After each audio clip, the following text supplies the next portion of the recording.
Hello everyone, welcome back to the channel, and I've been really busy today in the last few days, so I didn't get this one out quite on time, but I did get it on time for a new ADA mod that she has. So this is the biggest PSA I have ever seen. Today, if you go to Zur and until reset, he has literally almost every weapon here as a god roll, which is kind of insane.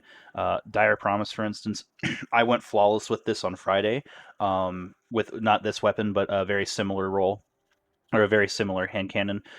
This one is particularly crazy because it has, for controller players at least, stability masterwork and steady hand sights, high cal for the extra range and flinch in PvP, and then rangefinder, which gives it range. In my opinion, I would think it'd be akin to how far Fate Bringer goes without explosives. So this is a insane roll for PvP. Um, this one's not as good, but 900 RPM SMGs are pretty nice anyway. So if you don't have an escape velocity, you might want to pick it up.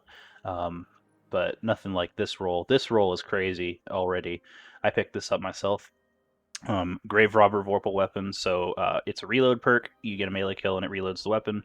And Vorpal weapon increased damage 15% against majors, bosses, and vehicles. So like shriekers and stuff. But yeah, shrieker is considered a vehicle. Seraph rounds are like a hybrid between ricochet rounds and armor piercing rounds. So they go straight through things and they bounce, but they bounce multiple times. I think more than once. So they're just a unique change to ricochet rounds. They also give a hidden +10 stability, I think. So this roll is insane. Main ingredient, I don't think I actually grabbed this one yet, but my teammate that I went flawless with this weekend used this exact roll, and oh my gosh, was it effective. He would hit people from crazy distances because of this perk combo under pressure and tap the trigger, allowing us to push forward after the pick. So definitely be picking this one up. This one is well worth your time. And I would, of course, recommend with fusion rifles, best split is between stability and range, and then you might want to put a counterbalance stock on them because they don't really do well in midair. So counterbalance stock for extra stability. It has a stability masterwork already, so that's just crazy. So just pick that up. This also, if you don't have a blinding truth teller, this roll is also really freaking good. Blinding grenades, feeding frenzy, swashbuckler. So Swashbuckler is a damage perk, so you might not get that much use out of it where you would be using a blinding grenade launcher like a Grandmaster or something. However, if you do get kills, it does increase damage, or you get a melee kill and it does 35% more damage on a grenade launcher, which is a lot more damage. Damage is good. Feeding Frenzy, every kill will make it faster to reload, and reload perks are really nice on grenade launchers because they reload faster. And it already has a good reload stat as it is, so this is definitely a pickup if you don't have a Blinding Nades launcher. This sword is a god roll.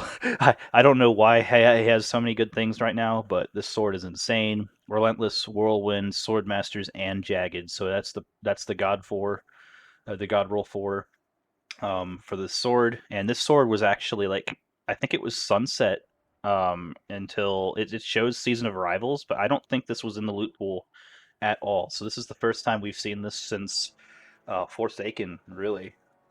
So be sure to pick this up. It's a void adaptive frame, and adaptive frames are really good.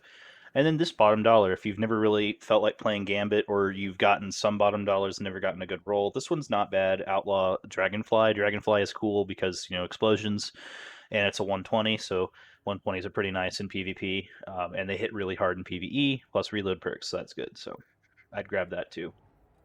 Also, side note, this helmet is okay for Warlocks. It's not a crazy roll by any means, but it's not bad. So Zur is doing really well. Uh, if you're also here for this, this is a packed day, guys. Zur has Merciless. Fusion rifles are crazy right now, as I told you with this thing.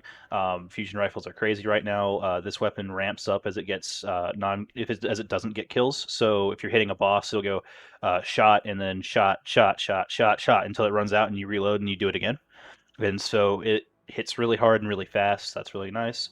Shards of Galanor, once upon a time, let hunters spam Blade Barrage, and I think it still works in Mayhem. It's a lot of fun. Go pick it up if you don't have it. One-Eyed Mask, you get, if someone shoots you, they get highlighted red on your screen. You kill that person, you gain full health and an overshield. It's busted. Geomag, have the mighty have fallen. I'll show you mine. My Warlock.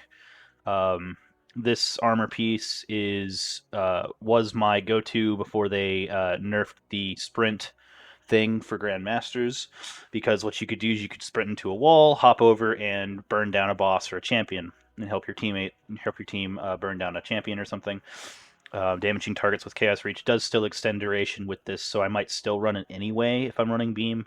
So if you don't have that, be sure to pick that up as well. And this is not even everything. Stick with me. They also have Reactive Pulse. If you don't know what this mod does, it's kind of crazy. They nerfed it, but it's still very useful for high-end activities like Lost Sectors and Grandmasters.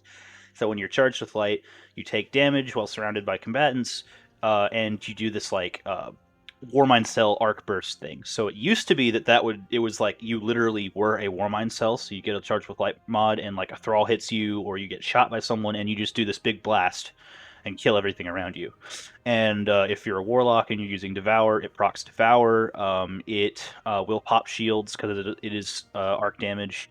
It will do all sorts of synergy things, is what I'm saying. But it's a really good mod to run if you need to pop an arc shield and don't know how to work it into your weapon loadout. So be sure to grab this one. And the last thing I wanted to show you at Banshee was actually this Whispering Slab. So at some point in the past, the roles changed from when I previously did a PSA on Banshee. And now he has a quick draw demolitionist role. On a bow, quick draw is not at all like helpful, but the demolitionist part of this bow is actually very interesting because it makes it to where kills grant you grenade energy. And the thing that I absolutely love about my weapons and legendaries is I love it when they give me ability energy. So like my palindrome, for instance, that I use a good bit for all PVE and PvP, has Thresh on it, so it gives me super energy. Or I have on my Fatebringer, though I rarely use this perk because of explosives utility, Thresh, so it also gives me super energy. So like anything that I can use to give me additional ability energy on my weapons is really good. This bow having Demolitionist is really useful. However, that goes contrary to this weapon, so I would actually go back on that and say that you don't want to use on a first in last out. You don't want to use Demolitionist because it takes away the huge damage that slug shotguns are worth if you have Vorpal weapon and Wellspring on a grenade launcher. I mean, you can make it work, but I don't really see the point. So do with that as you will. But yeah, holy crap, that's a lot. And so there you go. That's almost everything that I could think of. I looked at some of the vendor armor and they didn't seem to be having anything too crazy for the Warlocks at least. But that's everything, I think. Be sure to pick up some of these. Like, gosh, that's crazy. Like, this weapon's crazy, because there you go. Boom. Right there. I remember this fusion too. I actually had the ornament, so I used this one a lot from as early as year one. Then they made it randomly roll stuff, and so you know, yeah. Be sure to pick that up, and thanks for watching. Be sure to like and subscribe if this was helpful, and I will make these as stuff comes out for you guys. Oh, and by the way, if you guys want to try trials, and you haven't, it's not as bad as it used to be. You know how we all used to hate Gambit, and then it kind of became still bad, but everyone just kind of got used to it? Well, Trials is kind of the same way. I mean, I never expected to go flawless, but here I am with an Adept Reed's Regret and an Adept Shares. So in 2 different weeks, I've gone flawless in a row. And it just feels really awesome to be able to actually finally do that. So, like, solo queue, I heard some friends solo queued their first flawlesses ever. And, like, that blew my mind. But I did it. I got with my friend Outcuber and a guy we met online, and we just went. We all carried each other to it, and like I mean, this is awesome. And some of the rewards, just not to hold you over too long, but um, you get this emblem that turns everything red, and this emblem makes everything look like nice glowy blue. And I discovered that over the week, actually, at reset you don't lose the glow. So it seems like if you just go flawless once in a season, you just glow, and it's really cool looking. So I wish you luck in that endeavor if you choose to do so. Uh, I mean, even if you don't want to do it, you just try. It's fun. All right. All right. Have a nice day, everyone.